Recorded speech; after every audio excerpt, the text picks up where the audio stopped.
ضرورت ہے۔ بدخشاں سے وہ جب لوٹا، شہر میں دوستوں سے یوں کہا اس نے، دہائی ہے دہائی ہے غلامان نبی کے پاک خوں میں تر سے لیپوں کی، مسیحاؤ کہاں ہو تم،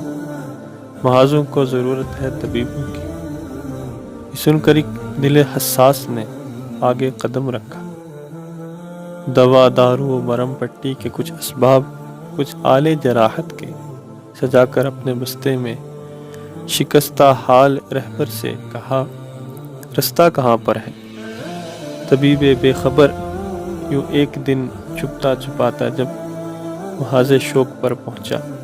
تو دیکھا کہ وہاں دنیا ہی کوئی اور تھی گویا، کوئی زخموں سے چورا چور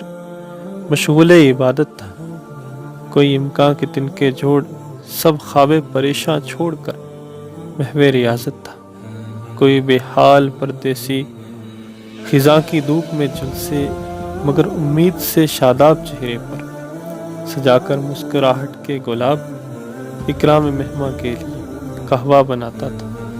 کوئی آنکھیں گنوا بیٹھا تھا لیکن غیرت ایمان کے نغمے سناتا تھا، کوئی مصنوعی پاؤں باندھ کر بھی خدمت انصار کرتا تھا، مسلسل شکر کا اظہار کرتا تھا۔ نئی دنیا جہاں پر چوٹ اور زخموں کے معنی اور ہی کچھ تھے۔ طبیب باخبر نے دیکھ کر سارے ہی یہ منظر پلٹ کر شہر کے سب دوستوں کو خط میں یہ لکھا، دہائی ہے متاع زیست کے سربستہ رازوں کی، مسیحاؤ چلے آؤ طبیبوں کو ضرورت ہے محاذوں کی، طبیبوں کو ضرورت ہے محاذوں کی۔